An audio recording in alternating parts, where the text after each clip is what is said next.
নমস্কাৰ আমাৰ নগাঁওবাসীৰ বাবে এটা অতি আনন্দৰ খবৰ যে আমাৰ হিয়াৰ আমুঠু জুবিন গাৰ্গৰ স্মৃতিত নগাঁও মাৰুৱাৰী যুৱ মঞ্চ শিখৰ ব্ৰাঞ্চে আমাৰ MS সংগমল খেতাৱত আৰু MS প্ৰেমধন কনষ্ট্ৰাকশ্যনৰ সহযোগত এক মাৰাথনৰ আয়োজন কৰিছে। অহা 2 নৱেম্বৰত পুৱা 7 বজাত এই নেহেৰুবলিৰ পৰা এই মাৰাথন আৰম্ভ হ'ব।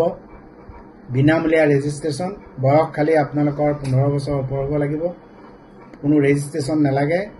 আপোনাৰ প্ৰাইজ মানিৰ ব্যৱস্থা কৰিছে। প্ৰাইজ মানি আছে আপোনাৰ 11,000 প্ৰথম প্ৰাইজ, দ্বিতীয় প্ৰাইজ আছে 7,100, third prize 5,100, fourth prize 2,100, fifth prize 1,100। আপোনালোকে আহক, সকলোৱে মিলিজুলি আমি জুবিন গাৰ্গক এবাৰ সকলোৱে স্মৰণ কৰোঁ আৰু তেখেতৰ স্মৃতিত সকলোৱে সুস্বাস্থ্যৰ অধিকাৰী হওক। আৰু এই সুযোগতে এনেধৰণৰ মহৎ কাৰ্যৰ বাবে আমি মাৰুৱাৰী যুৱ মঞ্চ শিখৰ ব্ৰাঞ্চক আৰু ইয়াৰ উদ্যোক্তাসকলক কৃতজ্ঞতাৰ ধন্যবাদ জ্ঞাপন কৰিছোঁ। ধন্যবাদ।